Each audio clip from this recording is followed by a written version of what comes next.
गलत, तुम्हारा गलत चिंतन है।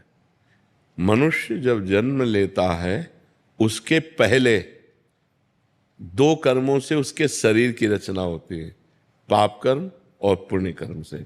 कई बार एकांतिक में बताया है, केवल पाप कर्म से यातना देह मिलता है जो नरक में मिलता है, नरक लोक में। केवल पुण्य कर्म से देव शरीर मिलता है जो स्वर्ग लोक में है। पाप और पुण्य दोनों को मिश्रित करके मनुष्य लोक में जन्म मिलता है।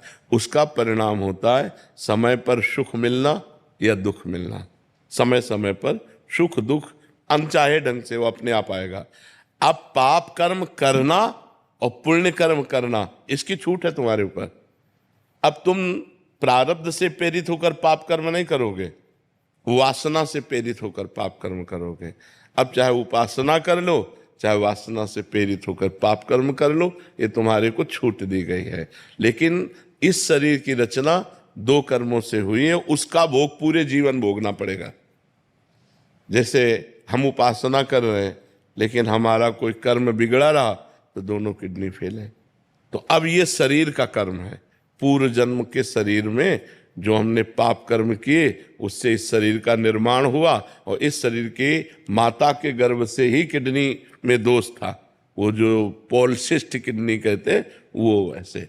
तो समझ पा रहे हैं आप ना, हमें कर्म करने के लिए स्वतंत्रता है। हम पाप कर्म कर सकते हैं या पुण्य कर्म कर सकते हैं। वो प्रारब्ध से नहीं प्रेरित है, वो पहले से निश्चय नहीं है। पहले से निश्चय सुख और दुख, पाप का फल दुख और पुण्य का फल सुख। आप समझ रहे?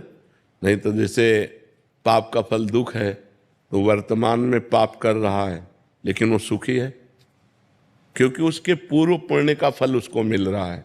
वर्तमान में कोई पुण्यात्मा धर्मात्मा है लेकिन वो दुख भोग रहा है, क्योंकि उसके पूर्व के पाप का फल उसे भोगने को मिल रहा है।